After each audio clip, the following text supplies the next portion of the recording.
The first envelope showed up on a Tuesday, slipped under the passenger side wiper of my bureau car like a parking ticket. No name on it, no note inside.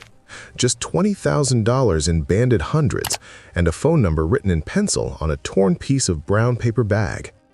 I sat in that parking lot for 45 minutes staring at the envelope. 17 years of federal service and my potential freedom flashing before my very eyes. I told myself I was going to bring it straight to my supervisor as evidence. I'd told myself a lot of things that day. What I actually did was put the envelope in my glove box, drive home, and not sleep for 3 days. Want to know what happens next? Like this video, click subscribe, and comment down below which country you're watching from. By Friday, I called the number. That was the moment. Not the sentencing, not the handcuffs, not the look on my wife's face in the courtroom. That was the moment my life actually ended. I just didn't know it yet. The man on the other end of that call had a calm voice.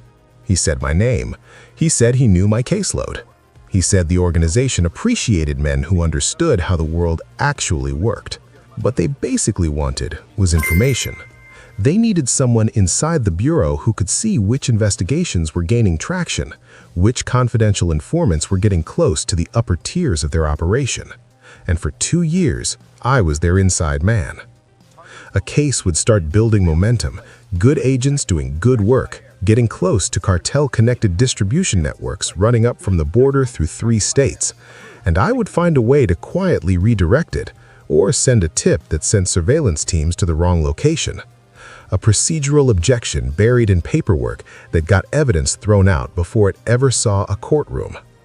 I told myself I wasn't hurting anyone, that drug cases were a revolving door anyway, that the people I was protecting would just find another way regardless. You build these little philosophical shelters in your head when you're doing something you know is wrong. By the end, I had received just over $280,000 in cash, delivered in intervals small enough to feel manageable and large enough to matter. And in exchange, men I had spent my entire career hunting moved product, ran operations, and slept soundly, while the agents I worked alongside were exhausted and wondered why their cases kept falling apart. The Bureau found me the way the Bureau always finds people, not through dramatic confrontation, but through patience, a cooperating witness. It was one of my contacts at the Mafia. He was pulled over by the cops and was immediately brought into custody after they found out he was linked to an active investigation involving the Mafia. He snitched pretty quickly after he was threatened with serious charges. He revealed a financial thread that didn't match my salary, a pattern in case failures that one very sharp analyst in a field office I'd never visited decided it deserved a second look. When they sat me down, I already knew it was over. I'd spent enough years across that table to recognize the specific silence that precedes a case that's already been made.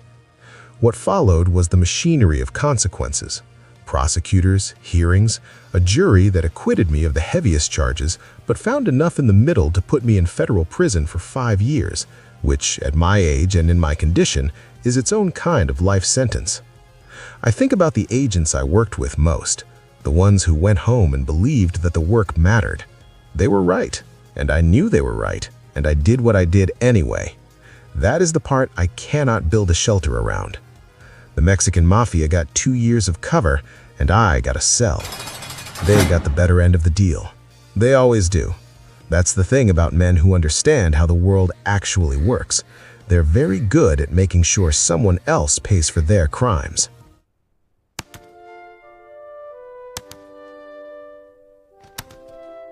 Keep those cameras back, folks. Stay behind the tape. Oh, they really got him. Down on your knees, hands behind your back. This is a mistake. You don't know what you're Marcos doing. Ruiz, you're under arrest for federal trafficking and racketeering. You have the right to remain silent. You say? Man, they got this place locked down. Photo 3 taken, tagging now. Stay behind the line, sir. Yeah, I'm good. Forklift coming through. Tag 0034 log. Look at that trunk. Gold bars, serial numbers visible. Bagging now. Unlock's coming off. Got it. We're clear. Go ahead and open it. That's a lot of cash and weapons. Need photos. Copy. Bagging the pistol now. Gold bars too. Tag those. Crate 7-2, evidence tag applied. Roger that. Load it.